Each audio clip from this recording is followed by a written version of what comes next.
Hey, how's it going? Welcome back to my channel. My name is Gabby, and today we're gonna be doing a book haul. And this book haul is a decent sized one, because the last time that I posted a book haul was at the end of December. And so this book haul is going to include some books that I got for Christmas, and then a lot of books that I got for my birthday because I just had a birthday in the month of January. It's been a long time coming, and there's a lot of books in this video that I'm so excited about. I've been receiving a lot of 2026 ARCs that I've also been very excited about. So let's get right into it. So the first books that I wanted to share with you are the books that I've ordered from Book of the Month recently. I am a member of two different book subscription services. I regularly use Book of the Month and Aardvark, but I haven't picked up any of the Aardvark picks for the last 2 months, mostly because I was really interested in some of their selections, but I already had a physical copy of the books that I was interested in reading from Aardvark. But some of the books that I've picked up recently from Book of the Month include Anatomy of an Alibi by Ashley Elston. This one was a new thriller that I was really interested in reading because this one's from the same author as First Lie Wins, and even though I was not the biggest fan of that thriller, I think I gave it like 2 stars, even though it was so popular. But I really wanted to give this author another shot, and I actually recently got about like 60 pages into this one before I decided to DNF. I just really don't think this is the thriller author for me. I'm just not really vibing with the writing style or the characters in this book very much. So unfortunately, I think this one's gonna end up being a DNF. I also ended up getting a copy of Most Eligible, and this is one I'm actually hoping to read really soon because this weekend I'm gonna be hosting another round of Screaming Color on my Patreon, and that's like a 48-hour readathon that I love to host that revolves around colors, and this round we are doing the colors red and pink, which I thought would be perfect for, like the Valentine's Day season. And so this is a book that I'm planning to read for that readathon coming up this weekend. But this one just sounds like it's gonna be really fun because it's about this girl who's like a journalist, or she's like a reporter, and she ends up going on to this show that's kind of like a reality show, like The Bachelor, like a dating show. It sounds like it'll be silly and fun and like right up my alley, so I can't wait to read this one. And then the 2 books that I picked up from Book of the Month for the month of February include this one called One and Only. This one just sounds like it's gonna be right up my alley because we're following this woman who's Korean, and it says that she believes in soulmates, and it says it's her family business. Like basically her family has this matchmaking service that's called One and Only Matchmaking, and it has a 100% guarantee. And it says for 10 years she's been searching for her fated, a man named Daniel, but he's nowhere to be found. And it says on the eve of her 40th birthday she decides to do something for herself. She impulsively has a fling with this guy Ellis, who's 28 years old, and then this young guy introduces her to his boss, this guy named Daniel, and like he's the one that she's fated to be with. It just sounds like it's gonna be messy and fun, and I love the idea of soulmates with like a matchmaking service. It sounds so good. And then I also ended up picking up a copy of How to Kill a Guy in 10 Dates because this is a book that I've been highly anticipating and really looking forward to. This is another one that would be absolutely perfect to read for the Screaming Color readathon. Like, are you kidding me? It's so red and pink. But this is one that I've been looking forward to because it's being described as like a slasher and a rom-com at the same time. And I've been talking about so much this year how like I want to read all of the books that have horror and romance. Like I want both. And this really sounds like it's going to deliver on that because in this story you're following this woman named Jamie, and she goes to this like speed dating event, and then while she's at the speed dating event all of these murders start happening and it becomes like a slasher of like they're trying to get out alive. It sounds like it's gonna be so good, and I have plans to read this one very soon in my next reading vlog, so you'll be getting my review of this book very soon. Okay, next up, Atria Books ended up sending me a number of different things that I'm so excited about. Maybe I should start with the one that I'm most excited about because it's the new Lisa Jewell. This one is called It Could Have Been Her, and it's publishing on June 23rd. And Lisa Jewell is an author that I get so excited about because I've loved so many of her thriller books in the past. I mean, granted, the book that I just read from her in 2025 ended up on my worst books of the year list, but for the most part, I've had nothing but good experiences with Lisa Jewell. This is one that I know nothing about. I mean, on the back it just says, a lost dog, a missing woman, a family hiding dark secrets, and the gut-wrenching realization it could have been her. So like, I don't need to know more than that. I'm definitely gonna be reading this one soon, and I'm so excited. And then speaking of thrillers, they also sent this one called Blood Trail, and this one's by Matt Query and Harrison Query, which that was the author duo that wrote the book called Old Country. That was like one of my favorite horror books. And so I've been really curious to check out more from this author duo. This one says that there's a string of disappearances in Montana, and Clark is selected to join a task force on an operation targeting a mysterious violent cult in the area. It says Blood Trail is an eerie and suspenseful horror novel that will sink its teeth into you. I mean, I'm also curious about this one because Marcus Klewer ended up blurbing it, and Marcus is like one of my favorite horror authors writing today, so I'm intrigued. And then we also have The Dahlia Suite by Karen Jade. This one's gonna be publishing on July 21st. This is from the same author as The Astrology House, which is a thriller that I read the year that it came out, and I really did like it. I think I gave it like a 3.5 out of 5 stars, but I remember thinking when I was reading it, like I definitely want to read more from this author because I really liked the writing in that one. And this one just says 3 women come together to investigate a string of haunting disappearances in a tropical paradise. Oh my gosh, I was just reading the description on the back and there's a main character in this book named Gabby.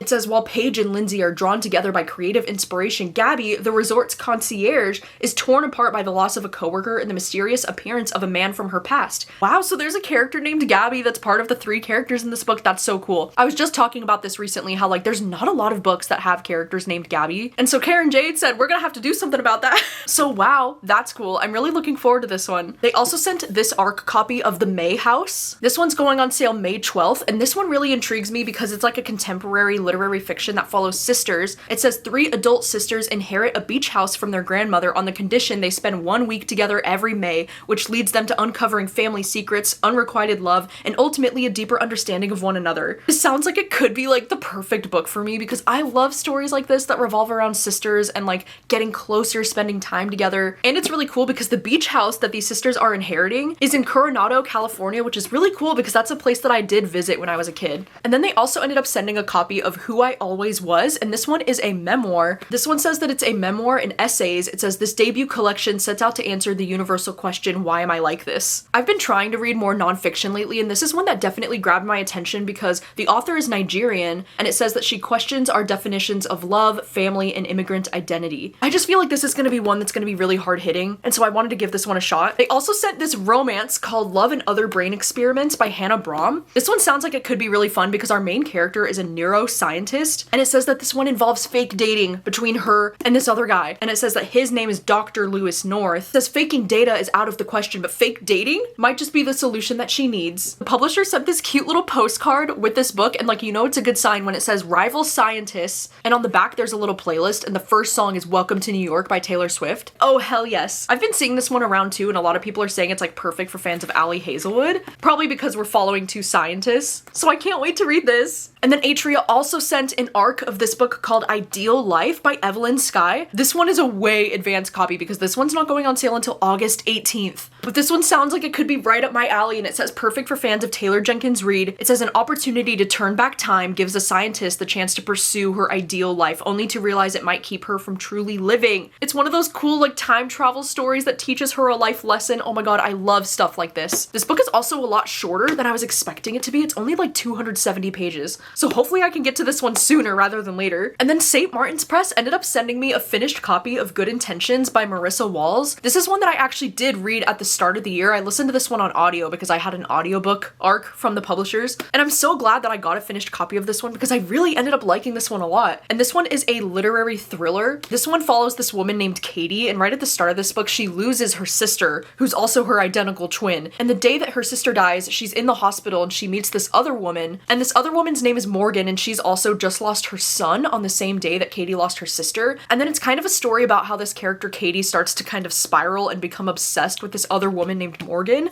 that she met in the hospital. This one's a very strange book. It's also very heavy with like some of the themes of grief, but I also just thought this one was so entertaining and so well written, so I would definitely recommend this one. I think I gave it 4 out of 5 stars. And then HarperCollins ended up sending me a copy of Her Last Breath by Taylor Adams. This was definitely one of my most anticipated thriller books of the year, and I actually just read this book in a recent reading vlog that I posted, so I will have that reading vlog linked down below. This is one that like as soon as I had this book in my hands, I absolutely had to drop everything and read it because Taylor Adams is definitely one of my favorite thriller authors writing today. Some of my favorite books from him include No Exit and The Last Word, and this is one that I was especially excited about because it follows these 2 characters who go on this caving expedition, and then while these 2 friends are down there in the cave, there's this like weird guy that's kind of like following them and they don't know what he wants, and it becomes this like very dangerous situation. This is one that I only ended up giving 3 stars to, but if you want to hear all of my thoughts on that, I'll have the reading vlog linked down below. And then speaking of that reading vlog, I also read the book The Body by Bethany C. Morrow in that vlog. This one was sent to me recently by Nightfire, and this one is a horror book that just published in the month of February. This is one that really intrigued me because the premise says It Follows meets My Sister the Serial Killer, and this one's kind of like a supernatural horror, and it also has a lot of like religious horror in this book as well. And so this is another one that if you want to hear all of my thoughts, I will have that reading vlog linked down below. And Flatiron Books ended up sending me an ARC copy of This Story Might Save Your Life by Tiffany Crum. This one is an ARC that's going on sale March 10th, and this book is described as like the perfect balance of like a thriller and a romance. It actually says it's perfect for fans of Emily Henry and Lisa Jewell, which I could not agree with more. I actually read this book in one of the first reading vlogs that I worked on this year, so I will have that reading vlog linked down below if you want to go and check it out. But I loved this so much. I gave it 4.5 stars. I love the fact that in this book we're following these 2 characters who run this podcast, and it's like a survival comedy podcast called This Story Might Save Your Life. life. It's also like kind of a romantic story between these two friends who are running this podcast, but it's like they've always had a lot of romantic tension, but like nothing's ever really happened between them. But then the mystery of this book happens when one of the podcast hosts goes missing in the present day timeline. Oh my gosh, this one was just so good. I highly recommend checking it out when it comes out next month. And then also recently, the author of Junie, Erin Crosby Eckstein, she was so nice and she reached out to me on Instagram and she asked if I would want a copy of her book. And I was so excited because this one was already on my radar, and this is a book that I was hoping to read for the video where I read like the best of booktube, so I will have that vlog linked down below if you missed it. But she was so nice to send me this copy and she signed it and everything. This is one that I was a little bit nervous to read because it is historical fiction, but I think the thing that really intrigued me is the fact that there's a little bit of like a magical realism, like supernatural aspect to this story with this girl's sister. I ended up giving this one 3 stars overall, but I'm so glad that I read it. Okay, and then next up, Berkeley ended up sending me a copy of The Midnight Taxi. This one is kind of being described as like a whodunit mystery. It says, when the last fare of the night turns up dead in her back seat, a Sri Lankan American taxi driver works off the clock to clear her name in this riveting mystery novel by a debut author. This one also really intrigues me because Elle Cosimano, which is the author of Finlay Donovan is Killing It, is the one who blurbed it on the top, and she said this debut whodunit takes readers on an intriguing ride with plenty of twisting turns. So I'm loving the fact that this book sounds like it's gonna have a lot of like New York vibes and like New York atmosphere since it takes place in New York, but it also does sound like it could have the fun, silly humor of Finlay Donovan is Killing It, so I'm so curious to check out this one. And then Penguin Random House ended up sending me a few different books. One of the books is Half His Age by Jeanette McCurdy, which this is a book that I'm very excited but also very terrified to read because I've heard that this book is a little bit controversial, you know, because it's about this young girl. I believe she's only 17 years old and she's kind of lusting after this man who's her teacher. I'm so curious to read a new book from Jeanette McCurdy, you know, because all I've read from her so far was the memoir that she came out with, and I really love that book and I love the way that she wrote in that book. So I've been so curious to check out this one. And then they also ended up sending a copy of The Elsewhere Express. This one is the new book from the same author as Watermoon, and I think this one can also be described as like this cozy fantasy. It just sounds like it could be right up my alley because it says, when you lose your way in life, the Elsewhere Express just might find you. Step aboard the train that may take you to your life's purpose. It does sound kind of similar to Watermoon in that way where it's like a cozy fantasy and there's like people who need to find hope again. And gosh, this edition of the book is literally so stunning and so beautiful. Like the amount of detail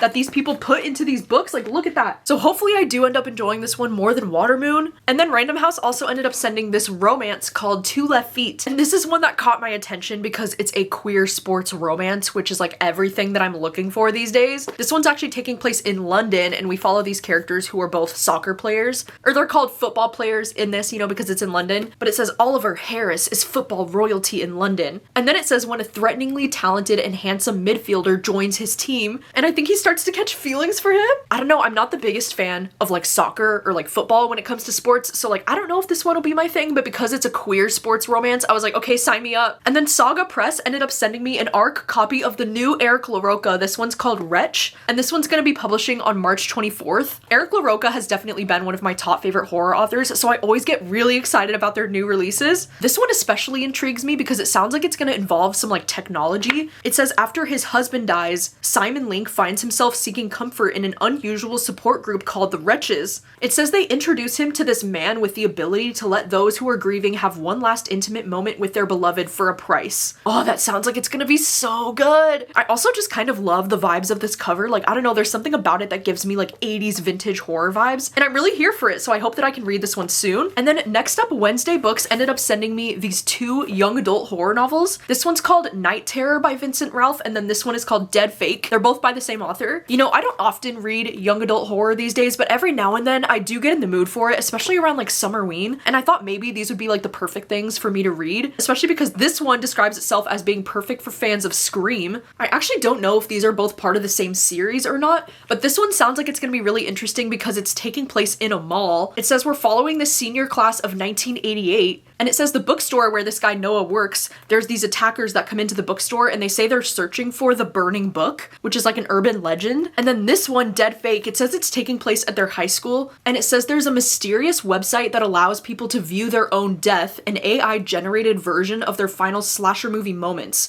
But when some of her classmates' deepfakes are replicated in real life, she will either catch the killer or be the next victim. I don't know, they sound like they could be a fun time, and they're both only around like 240 pages long. It almost kind of reminds me of like the books that I used to read from R.L. Stine when I was a kid, so I thought these would be fun to give a try. And then Minotaur Books ended up sending me a copy of The Bone Queen, and this one is a new horror book that really intrigues me. Like, I'm really hoping to read this one soon because it sounds right up my alley. It says that we're following this single mother named Jenna, and she had this daughter named Chloe who disappeared from their home in London. And it says as Jenna explores this village and interacts with the locals, she hears about this dark legend of a vengeful woman called the Bone Queen. And it says as Jenna starts to learn more about the Bone Queen and her previous victims, the village's grip on reality begins to loosen, and no one can say for sure who or what is responsible for the deaths and disappearances. I don't know, this book just sounds like it's gonna have like the perfect atmosphere. And it's only like 250 pages long, so I can't wait to read this one. And then the publisher Little Brown ended up sending me a copy of this book called Little One, and this one's actually from the same author as the thriller called Such a Bad Influence that I did read a little while ago actually. I think I just read that one at the end of last year. I do think that Such a Bad Influence was a little bit more of a thriller, and this one, it seems like it's gonna be more of like a literary mystery. It says a young woman's life is upended when a journalist uncovers her mysterious and hidden upbringing. So I do think there's gonna be a lot of like mysterious elements to this story, but I don't think this one is gonna read as much of a thriller as her last one. The synopsis of this one really does intrigue me when it says that this is a look at modern womanhood and wellness culture. It tackles the enduring question, how far would you go to be good? And then I also wanted to share a few books that I received either for Christmas or for my birthday. My sister ended up getting me a copy of Baby X, which this one is a sci-fi thriller that I've been so excited to read for such a long time. And I actually recently just read this book in a reading vlog where I was doing the backlist bonanza wheel, and I ended up really enjoying this one a lot. I gave it 4 stars. It is one that I would highly recommend, and so if you want to hear all of my thoughts, I will have that vlog linked down below. And then she also ended up getting me a copy of The Midnight Shift, and this is one that I've been really excited about because it's a Korean translated book that's about vampires. It says that this one is a bestseller in Korea, a biting, fast-paced vampire murder mystery exploring queer love and the consequences of loneliness. That premise just checked so many different boxes for me, so I can't wait to check out this one. And then also my friend Casey ended up sending me a copy of To Be Taught If Fortunate by Becky Chambers. She sent this off my Amazon wishlist for my birthday, so thank you so much to Casey because I ended up reading this one immediately. This one's a sci-fi novella, and I loved this so much. Like an easy 5-star book for me. One of the best books that I've read so far this year. This one is only like 130 pages long, and yet it made me feel so much. And then thank you so much to Brandon for sending me a copy of Lightbreakers. This book really intrigues me so much because it's a sci-fi book that involves time travel. This one sounds like it's gonna be really hard-hitting as well because we're following this married couple named Maya and Noah,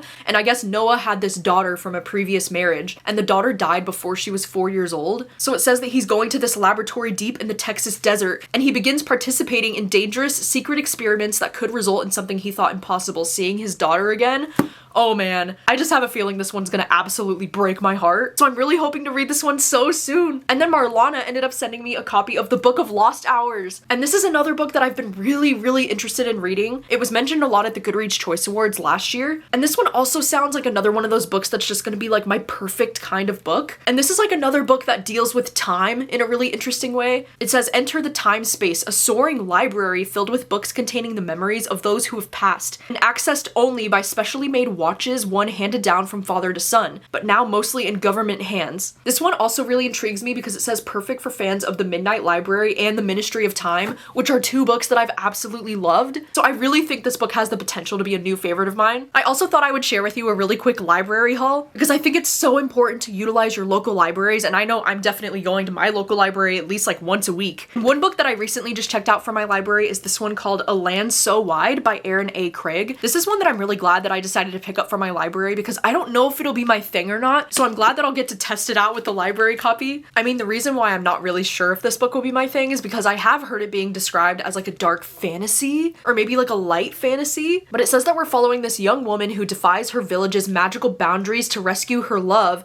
Ellis, from monstrous creatures in the wilderness, uncovering dark secrets about her home and herself along the way. So this one says it's a story that blends dark fairy tale, romantic fantasy, and Scottish folklore. So like it could be my thing. I'm very intrigued by this one, so I'm glad that I'll be able to give it a shot with the library book. And then I also recently checked out Cherish Farah by Bethany C. Morrow. This one is a young adult horror novel that came out a few years ago that I never got around to, and I recently actually just read a book from this author and I really liked it, so I can't wait to jump into this one. And I'm actually going to be reading this book very soon for this vlog that I'm working on for Patreon where like the library chooses books for me to read, and so I'm very excited to read this one and get to work on that video. And then I also ended up getting this little poetry collection from my library. It's called The Book of More Delights by Ross Gay. I actually don't know if this one's a book about poetry or if it's just a book of small essays, but since I've been trying to read read more nonfiction this year. I saw this at the library and I just thought it looked so cute, so I wanted to pick it up and give it a shot. And then this last stack of books are all books that I've bought for myself in these last couple of weeks. One of them that I was so excited about is the book Love Mom. I actually ended up finding a copy of this at my library for only $2 for like the paperback, and it's in perfect condition. I'm so glad that I was able to find it because I ended up reading this book actually during Winterween, and this is a thriller that really surprised me. I had a lot of fun with this one. I gave it 4 stars. I also kind of went crazy in a half-price books recently because I noticed on the clearance shelf they had a few books that I was really interested in reading, like this one called On a Quiet Street. This one is a thriller that I've had my eye on for a while, and I saw it at half-price books for only $3 on the clearance shelf, so I was like, okay, like I'm picking this one up. This one does intrigue me because it says it takes place on the coast of Oregon. This one does sound like it has the potential to be a little bit like domestic because it's like one of those thrillers where like she thinks that her husband is cheating and she wants to like catch him in the act, but it could be like a messy fun time. And for $3 I was like, why not? And then they also had a copy of Scattered Showers by Rainbow Rowell, and this was also on the clearance rack for only $3. And like, look at how beautiful and stunning this copy of the book is. Like, wow. And the sprayed edges too. You know, Rainbow Rowell is one of my favorite authors of all time, and this one is actually a short story collection from Rainbow Rowell. This book published a number of years ago. I don't know how I never got my hands on this. Oh, there's even like some artwork included in the book. Like, this is so beautiful. Oh my gosh, when I was just flipping through this, I saw a page that said you can read more about Reagan in the novel Fangirl,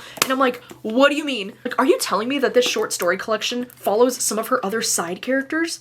I don't know exactly what this is, but I'm so excited to read this one soon. And then I also ended up picking up a copy of this romance book called If Not For My Baby. This one's a romance book that I saw at the Half Price Books, and I was just so intrigued, so I decided to pick it up. This one says that we're following this guy who's a rock star and then his backup singer. The girl's name in this book is Clementine Clark. Like, I don't know if I find that cute or cheesy, but this is the one that really intrigued me because I've heard that this main guy character is really inspired by Hosier. I mean, I feel like even the cover art, I'm like, this guy looks a lot like Hosier. So I am really curious to read it. The male love interest in this book, his name is Thomas Patrick Halloran. I feel like rock star romances are very like hit or miss for me, but I wanted to give this one a shot. And then speaking of romances, I also ended up buying this copy of Please Don't Go by E. Salvador. And this one is a massive romance book that I've been reading recently. I want to say I'm like 50% of the way through this one. I actually had it on my Kindle originally because this book is over 500 pages and I wanted to give it a shot on my Kindle before I committed to buying a copy of it. This one is actually this romance book that involves this guy who's a baseball player, and so I do love a good sports romance, and like baseball is like one of my favorites. There are so many things about this book that I am absolutely loving that I was like, holy shit, I have to buy a physical copy so I can annotate in it because of how much I'm loving it. So I'm only halfway through this book at the moment, but it feels like it could be like maybe a 4 or a 5 star from me. This is a book that I would definitely recommend checking out the trigger warnings actually, because right at the start of this book, like in the very first chapter, the girl that we're following, this girl Josephine, she's like standing on the edge of a cliff and she's like thinking about throwing herself off the cliff, and the very first scene